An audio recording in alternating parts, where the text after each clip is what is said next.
Life is a gift from God. Where is our humanity if we do not help others? Where is our humanity if we don't care for others? Love is when you put a smile on someone's face. Surely it's a blessing to make a kid smile. As Saint TV crew, we managed to interview a mother with her 2 kids. And the sad part of her story is that she is living in the streets. Just a look at her face, you could see the pain and the struggle. Sometimes she tries by all means to hide the pain so the kids could only see a happy mother. Let's watch as Uncle Saint interviewed the woman. Right, tichikugamuchire zvakare pane program yedu pa Saint TV.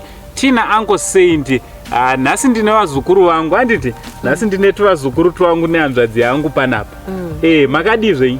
Tiri peri makadiwa. Aiwa tinofara. Mungada kuzivisa mhuri yeZimbabwe kuti munonzani? Ndinonzi Esinita Chivenge. Esinita Chivenge. Alright. Kana kuti mai ani tiri kuona pani ndine tuvazukuru twangu. Uyu anonzani? Anonzi anonzi Bianca. Na vanonzi Blessing. Na Blessing. Alright, mai vaBianca handiti. Nhasi tatimboya tizombokurukura nemi. Mutiudze kuti chii chakaita kuti muzopesama kugara munzira pamwe chete nevana vadika vatu vana twakanaka kudai? Chakazondiitawo kuti ndipedzisire ndakugara murodi kuti baba wacho wandaigara nawo wakasvikawo pakuzotitizawo tatombogara nditori nevana 5 chaivo. Mune vana 5? Alright. So ava ndo vadika? Alright. So ndo baba vevana ava pamwe chete nevamwe 3 vasipo panapa? Vasipo vavo 3. Kwavakakutiza yanzi chii changa chanetsa? Baba vakati abuse nguva refu chaiyo tikagara nawo 10 years. Samaiwo ndichingoti pamwe zvichachinja kusvikira ndazongobvawo nditoona kuti ndane vana 5 zvichingoshupa kudai ose zvisingambochinjiwo. Ndakazosvika pakutorowo mabhegi amwe ndakazobvapo. Saka makabvapo manenguva yakareba same chigara mabvapo makugara murodi?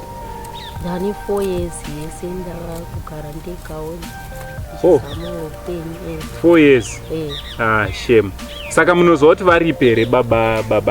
Baba wandiziviwo kwavari. Vakangobudawo vakabva vaendawo kwavo muchiendawo kwenyu? Alright. Samaigara kupi panguva iyoyo? Ndaigara kuBotswana pese pazvaindishupa ipapo ndiri kuBotswana. Nekusouth vakazotiteera futi vanzwa kuti tiri kusouth.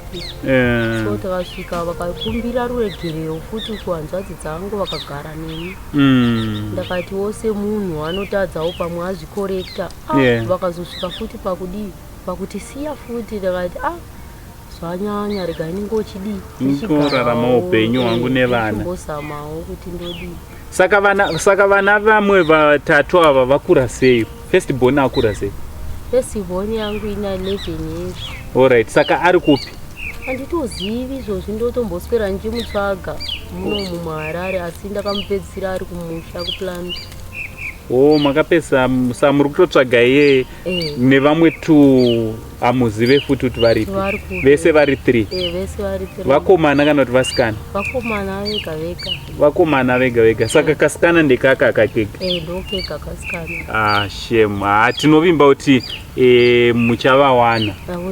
Tinongovimba kungosira kuna Mwari kuti muchavawana vana venyu 3. Alright. So rubatsiro rwamungada kuti munge muchibatsirwa naro kune vakateerera vari kuona programu inoyi vangada kubatsirai, ndorupi rubatsiro rwamungada kunge muri munobatsirwa naro? Maita nekuti nanjitokutifuyirawo kuti denda awanawo pekugara. Manje baba ava vakandisiya ndine maproblemu andinawo, mhepo dzakangosiyana siyana dzinotodawo kubviswa. So ndinenge ndichingoshwirawo kutsvagawo pani tinogara nevana tisingazoshupi vanhu, nekuti ndakagara nevanhu vanozoti urikuti tyisa uri kudii. So ndinongoshwirawo pekuti vanonditarisawo ndiri nevana ivava ndichigara nyange kumamisha hako asi ndisingadzingwiwo. Alright. Pamunongoda ndepekugara makasununguka nevana.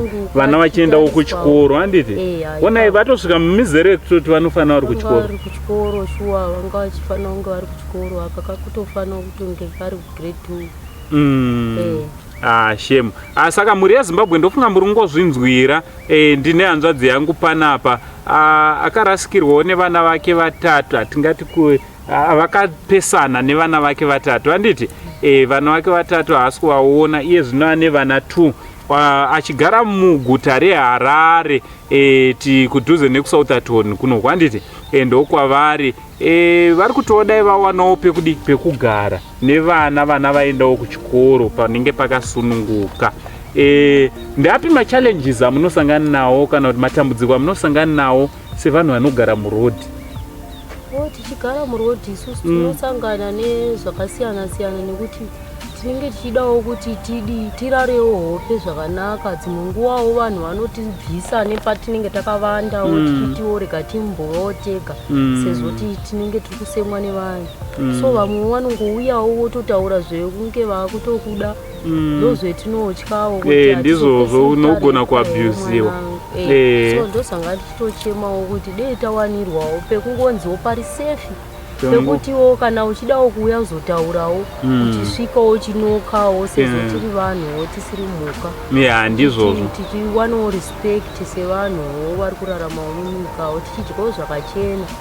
Nekuti tichitoshuwirawo kuti munhu achakona atifarirawo otipowo chekudya chakachena. Manje vanhu vakawanda mazuva ano unotoona munhu akutokonawo wotofara kuti ndaona munhu wekutaura naye. Tinenge takatarisirawo zvakachena, so ndozvetinotirwadziwa nazvo tiri murodhi.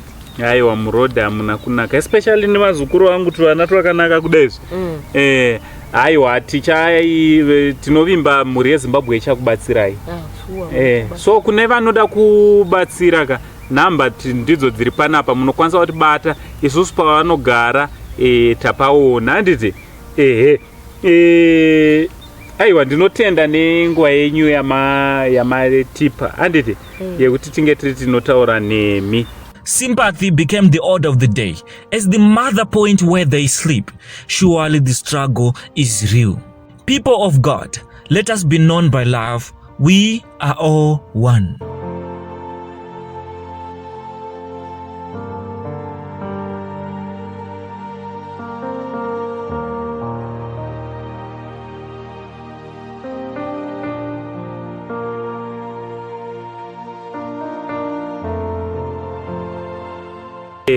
So muri yeZimbabwe tinokutendai nekuramba muchisapota Saint TV. Chivimba zvakare kuti muri iri panapa vazukuru vangu vana Bianca naBlessed nehanzvadzi yangu muchavabatsira zvakare handiti. So from Uncle Saint, the only Zimbabwean uncle, neSaint TV crew, tinobva tati much love.